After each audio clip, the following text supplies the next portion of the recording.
This is the story of the Three Little Pigs by Paul Galdone. Once upon a time, there was an old sow, and she had 3 little pigs. But she was very poor, so she sent the pigs out to seek their own fortune. Well, the first little pig, he met a man with a bundle of straw, and he said, "Please, man, can I have some straw to build me a house?" So the man gave him some straw, and he built his house with it.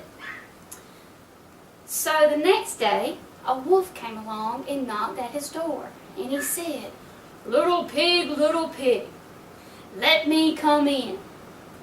No, not by the hair on my chinny chin chin," said the little pig. "Then I'll huff and I'll puff and I'll blow your house in," said the wolf. Well, the wolf huffed and he puffed and he blew the house in, and he ate up the first little pig. Well, the second little pig, he met a man with a bundle of sticks, and he said, "Please, man, give me those sticks so I can build me a house," which the man did, and he built his house with them.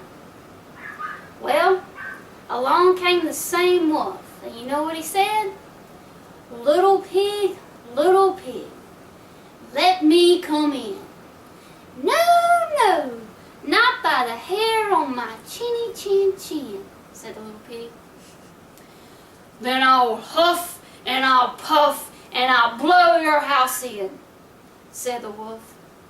Well, the wolf huffed and he puffed and he huffed and he puffed, and at last he blew the house in and ate up the second little pig. Well, the third little pig, he met a man with a load of bricks, and he said, "Please, man, give me those bricks so I could build me a house," which the man did, and the little pig built his house with them. Well, the same wolf came along and said, little pig, let me come in." No, not by the hair on my chinny chin chin," said the pig. "Then I'll huff and I'll puff and I'll blow your house in," said the wolf.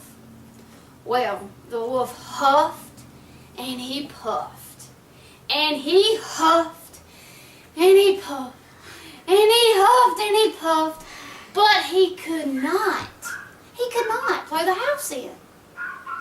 Well, once the wolf was finished huffing and puffing, he said to the little pig, "I know where there's a nice field of turnips.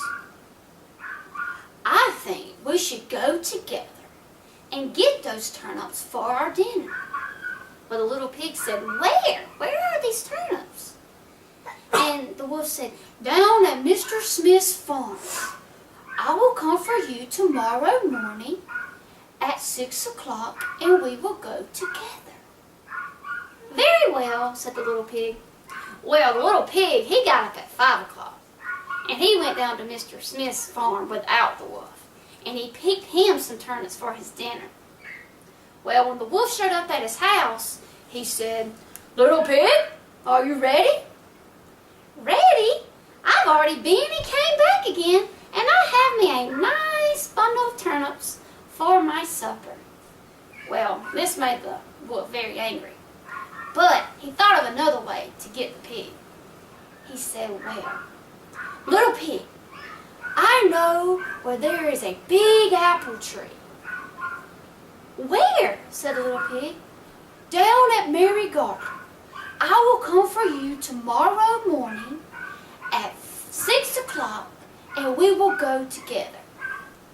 Well, the little pig said, "Sure, of course."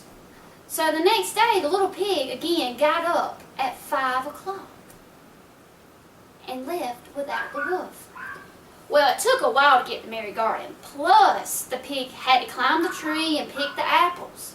And as he was climbing back down the tree, he saw the wolf coming. And he said, the wolf said, "Little pig, are the apples nice?" Little Pig said, "Very nice.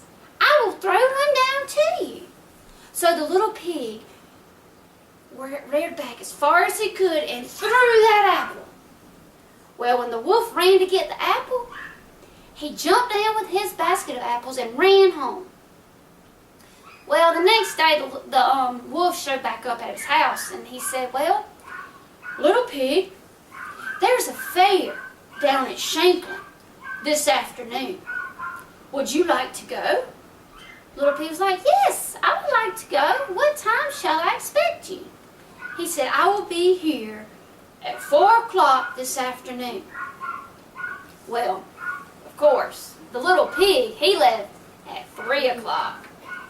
And he was on his way to the fair, taking his time, and he got to the fair. He bought himself a butter churn. Okay? Butter churn. Churns butter. Y'all might not know what that is, but it churns butter, okay? And he bought him one. Well, on the way back home with the butter churn, he saw the wolf coming. And it frightened him so he didn't know what to do. So he jumped inside of the butter churn. And when the wolf started coming, all of a sudden the churn tilted over and started rolling down towards the wolf. This frightened the wolf so much that he turned and ran home. Yeah, and then the next day the wolf came and he was telling the little pig about what happened. He said, "I was on the way to the fair, and all of a sudden this big round thing started rolling down at me. It frightened me so I ran home." And the little pig said, "Ha! That was me. When I saw you coming, I jumped in the butter churn and rolled down the hill towards you." Well, this made the wolf so angry. He said, "Little pig, I'm going to climb on your roof and come down your chimney and I'm going to eat you up." Well, whenever the pig heard the wolf on the roof, he made himself a big fire in his fireplace and boiled some water in a pot. And when that wolf came down that chimney, he took that pot cover off, and that wolf fell in that water.